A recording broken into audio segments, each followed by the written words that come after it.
नमस्कार। कसैसँग पछि विवाह गर्ने शर्तमा रिलेसनमा हुनुहुन्छ भने होसियार हुनुहोला। किनभने यस्तो धोका पाएर हैन, धोका पाएर पछि चाहिँ तपाईँ डिप्रेसनको शिकार बन्नु नपरोस्। किन म यो भन्दैछु भनेदेखि कसैको एबिसिडी कसैले कसैलाई धोका दिएकै विषयवस्तु हो बोल्दैछु है त म। उहाँ पनि डिभोर्सी हुनुहुन्थ्यो, म पनि डिभोर्सी थिएँ। मेरा पहिलो पतितर्फका 2वटा नाबालक बच्चा थिए। अब ती बच्चा लिएर चाहिँ म डिभोर्स गरेर छुट्टै बसिरहेको थिएँ। सामाजिक सञ्जालको माध्यमबाट उहाँ डिभोर्स भइसकेको पुरुषसँग मेरो भेटघाट चिनजान भयो। जब चिनजान भयो उहाँले भन्नुभयो, आश्वासन दिनुभयो, तिमी पनि सिङ्गल रहेछौ, दुःख पाए कि म पनि सिङ्गल छु, दुःख पाएको, हामी विवाह गर्ने है भन्ने उहाँले शर्त राख्नुभयो। मैले सोच्नुपर्छ, मेरो त 2टा छोराछोरी छन् भन्दा तिम्रो छोराछोरी त मेरो पनि छोराछोरी, त्यही भएर छोराछोरीको कुनै चिन्ता लिनु पर्दैन भनेर आश्वासन दिनुभयो। त्यसरी आश्वासन दिँदै गइसके पछाडि उहाँ मेरो डेरा कोठामा आउने, ती नाबालक बच्चाहरूसँग चाहिँ आफ्नै बुबा जसरी चाहिँ खेल्ने, खेलाउने, खुवाउने गर्दै आउनुभएको थियो। हुँदा हामी बिचमा शारीरिक सम्बन्ध पनि भयो। त्यति भइसके पछाडि अब हामी झन् नजिक हुन थाल्यौँ र उहाँले आफ्नो घरमा पनि लिएर जानुभयो मलाई। घरमै लिएर गइसके पछाडि घरै देखाइसकेपछि अझै मलाई विश्वास बढ्यो। तब म त्यो घरमा जाँदाखेरि उहाँको बुबा आमा त स्वर्गीय भइसक्नु भएको रहेछ, दाजुभाइसँग नि अंशभण्डा भइसकेको रहेछ। त्यो घरमा उहाँ एक्लै हुनुहुँदो रहेछ।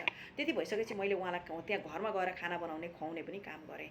यस्तै गर्दै तपाईँको उहाँसँग बाहिर घुम्न जाने, विभिन्न खालका फोटा तस्बिरसँगै बसेका, काखमा राखेका होइन, यस्ता खालका विभिन्न खालका फोटा तस्बिर पनि उहाँसँग रहेछन् है। यतिसम्म आश्वासन दिलाइसकेपछि यस्तै गर्दै झन्डै 8-9 वर्ष बितिसकेको रहेछ। उहाँलाई अब मलाई बिहा गर्नुहोस् न त भन्दा होइन पछि गर्ने, तिमीलाई पछि बिहा गरिहाल्छु नि भन्ने आश्वासन दिँदै नै ल्याउनु भएको रहेछ।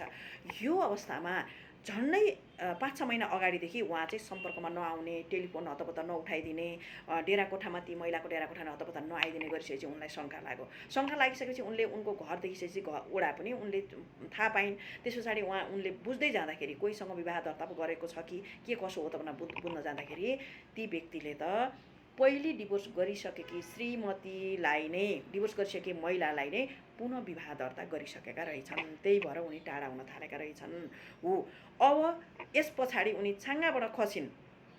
यति ठुलो धोका भयो उनलाई कि छाँगाबाट खसिन्। उनी अब एकदम नर्भस, निराश भइन्। त्यस पछाडि उनी कानुनी सल्लाहको लागि पनि हिँडेकी थिइन् होइन। यो अवस्थामा चाहिँ उनको एउटै प्रश्न थियो, यी फोटा भिडियो मलाई प्रशस्त प्रमाण हुन्छ कि हुँदैन भनेर भनिन् होइन। फोटा भिडियोले विवाह गरेको जनिन्छ जनिँदैनन् नाइ। तपाईँले सँगै केटा साथीसँग सँगै अँगालो हालेका फोटा हुन्, काखमा बसेका फोटा हुन्, जेसुकै गरेका फोटा हुन्, ती फोटाले विवाह गरेको मानिँदैन, नम्बर 1 है। अर्को कुरा के छ त भन्नुहुन्छ नि, तपाईँले शारीरिक सम्बन्ध राख्दैमा विवाह भएको मानिँदैन। किनभने तपाईँले उमेर पुगिसकेको मान्छेले सहमतिमा आफ्नो मन्जुरीले, राजी खुसीले सम्बन्ध राखिदिनु भएको हुनाले त्यसको पनि कुनै औषधि उपचार भने छैन।